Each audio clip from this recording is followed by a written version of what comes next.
Today we're going to take a look at the command dials on the Fuji X-H2. I'll tell you how I set my dials up, and you might want to set yours up this way too.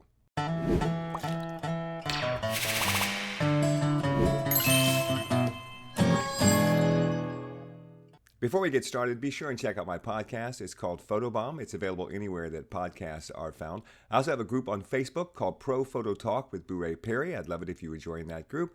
And if you are interested in the gear that I carry, and I carry so much gear, both professionally and as a hobbyist, just go down to the description and there's a link to my gear page. That page has all the gear that I carry, and you will find tons of stuff there that you love for your camera. So go check it out. All right, we're going to talk about the command dials on the Fuji X-H2. I recently switched to the X-H2. I was shooting with the XT series before this, and there's some big changes for the person who is switching from an XT to an X-H2. We're going to talk about that in just a few minutes. Well, let's get down to the nitty-gritty and let's take a look at how I set mine up. One of the things that can be a little shocking if you are going to the X-H2 from the XT line is how limited your options are when it comes to your command dials. On the XT line, these dials, the front dial right here and the back dial right here, are clickable. So you can set these dials up to do two different things, and then when you click them, they'll do something different. So you get four different things that your command dials can do. On the X-H2, that's not the case. They are rock solid, one function dials. And the reason they did this is that the X-H2 is better weather sealed than the XT line is. This is the best weather sealing they have on any of their cameras. It's their top of the line pro camera, so they want to have everything on it be as high as they can get it, and that meant taking away some of the functions of the dials. I actually made a video about this. If you go and look at, I'll put a link in the description, because I was pretty annoyed that they were taking away those clickable dials. I really got used to them. But now I think I'm going to be okay with it. And here's why. They added this ISO button right here. I mean, all you really need these dials for is aperture, shutter speed, exposure compensation, and ISO. Well, the dial isn't clickable, but if you click the ISO button, then the dial will become an ISO dial.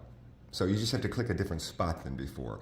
So you've still got all of the functions that you had before, just not quite as easy. You can't click the button, you have to click the ISO button up here. It's not a huge deal. So here's how I've got mine set up. And this is going to be a short video because the options are so few when it comes to setting one of these up. If you want to do yours, just go over to your menu, hit your menu button right here, and bring up your menu. Go back to here, and go to the wrench on the left-hand side, and then go over to button dial settings, and click, and then scroll down to command dial setting. See command dial setting down there? And click that. Now these are your command dial settings, and they do different things depending on what mode you've got the camera in. So my goal is, when I'm setting up a camera, I want one dial to kind of do the same thing all the time if it's at all possible. You know, like you don't want to be in one mode and your shutter speed is back here, and then you're in another mode and your shutter speed is now up here. Because you want to develop muscle memory to where, like, this is always my shutter speed, this is always my so forth. So what I've done is, for program mode, it's got program shift on the back dial. Is that the back dial? Now we've got to find out, hang on. Let's go into program mode and make a change. Yes. Okay, so there we go. That back dial is, let's go back to where we were, menu, command dial setting. Okay, this is the back dial. The one on the right side of the screen is your back dial. Maybe I should have gotten this down before I started making the video.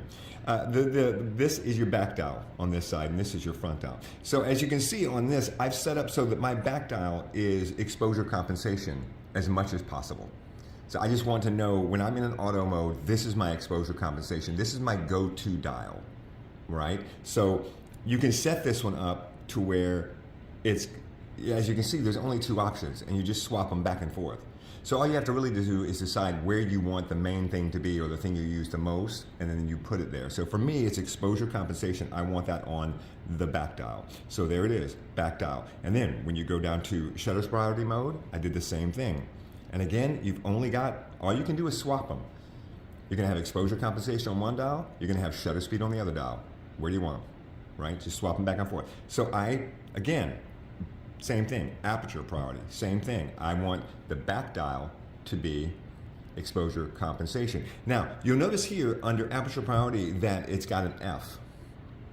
I don't know why It's got an F. I would have put an A there for aperture, but it's an F. I don't know why. I don't know what F stands for. If you know what F stands for, put it in the comments. But basically what that is you'll see, like right now, if I go into aperture mode and I move this front dial, see how it's changing?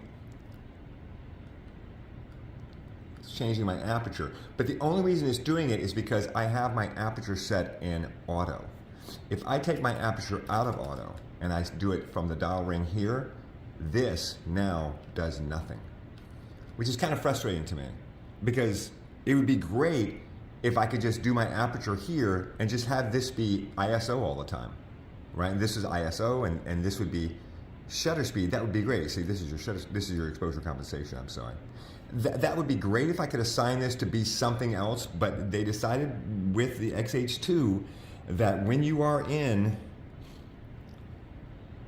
aperture priority or in manual mode, that one of your dials is going to either be nothing or it's going to be aperture if you put your aperture ring in auto. Isn't that weird?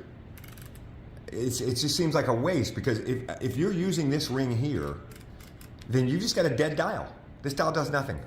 It's just a dead dial, you know. And you've already taken away the two clickable buttons. Why wouldn't you make it so that if you're using the command ring here, that this could be something? It's really fun. Maybe they'll fix it in a future firmware, maybe not. But it really feels weird having this front command dial when I'm in manual mode. Right? If I'm in manual mode and I'm using this here, and my shutter speed is back here, you can't see it, but it's there. There, isn't it? Hello, shutter speed. Oh, sorry, shutter speed's on the front dial. Shutter speed's on the front dial, and the back dial does nothing. Now, if I hit ISO, then the back dial becomes my ISO setting, but I have to hit ISO to make that happen. So that's just a kind of a weird little thing that they did, and I'm not sure why they did it. Why wouldn't they give you more control, more changes to the dials? I don't know. But the bottom line is, if you want to set up your command dial settings, here's how I've got mine set up. And I purposely did it so that I wanted the back dial to always be, whenever possible, to be exposure compensation. And then the front dial would be the designated, if I'm in shutter priority, then it becomes shutter speed. If I'm in aperture priority, it becomes aperture. So whatever your priority mode is, that's what the front dial does. It controls your priority mode. I'll be honest, the main reason I wanted to make this video was not to show you how I set up my command dials, because there's only one option. There's two options for each command dial. They're either here or they're here. It's not really a big deal. Everyone's going to pick their own preference. The main reason I wanted to make the video was because I just don't understand why they disabled one of the command dials on the camera. It just really doesn't make sense to me, and it annoys me. And I didn't want to make a video called This Annoys Me, although I've done it before. But it's annoying to me. Why would you disable one of your command dials? The only way the command dials, both of them work, is if you are in A mode up here on your ring. If you are not in A mode, if you are using the control ring here to control your aperture, then one of your dials will be disabled. And even if you hit ISO, if you hit the ISO button to make that disabled dial now control your ISO, that's great. But it won't stay in that state. After a second or two, after you take a picture, it will lock down again. So if you want to change your ISO again, you have to push the ISO button again. Why? Why can't I just push the ISO button and make this my ISO, make this my shutter speed, and make this my aperture, and just have it stay that way? If there's a setting in this camera that makes that happen, and I don't know about it, please tell me in the comments, because I would love to know about it. I would love it if I could just have, this is my aperture on my ring, this is my shutter speed, and this is my ISO, without having to constantly hit the ISO button in order to bring up the ISO on this back wheel. I would understand it if the back wheel was doing something else, but it's not. It's not doing anything. It's just sitting there dead to the world until I push that ISO button. If I'm in manual mode, I've got my camera set up this way. It's just odd, right? Also, you might be wondering, why do I pick the back dial for exposure compensation and the front dial for the dial that is important. In other words, if you're in aperture priority, the front dial controls aperture. If you're in shutter priority, the front dial controls shutter. To be honest, the back dial is the one that I prefer to use. If I'm shooting and I have to make a change, I tend to instinctively go to the thumb first before I go to the finger, because I don't like having to come around to the front. I've got a good grip on the camera, and I don't like doing that and then coming back. I like to keep it on the trigger, and then I'd rather just go here. This is kind of natural for me. And even though I'm in a priority mode, like I'm in shutter priority, right? Usually when you're in a priority mode, you're not really changing the priority thing all that often. It's more like, well, you're in a priority mode, so I need a fast shutter speed, so you shut your shutter speed really fast, and then you kind of leave it there. And so I'm not really making a lot of changes. More often than not, when I make a change in priority mode, what I'm really trying to do is trying to make my picture brighter or darker. I'm trying to change my exposure. And so with the priority mode, like if I'm set in aperture priority, I want to be able to change my exposure without changing my aperture. So for me, a priority mode isn't about changing that priority thing a lot. It's more about locking down that priority thing and saying, this doesn't move everything else. And when I'm moving a lot of stuff, I prefer to do it with the thumb over the finger. So there you go. Truth be told, I think the Canon has a better system here. Now, I shot Canon for 10 years, so I get it. If you're a Nikon shooter, you're a Fuji shooter long term, then this is nothing to you. But Canon, they have a big wheel back here, or at least they used to. And I found that wheel to be much easier to roll around than to use this little thing right here. And Canon doesn't have their front dial here. They have their front dial right behind the trigger, and I found that right there. So you're just moving back and doing that to be better than moving this. I always, my friends who had Nikon cameras, and I would pick them up and I would just always think, that just seems awkward to me.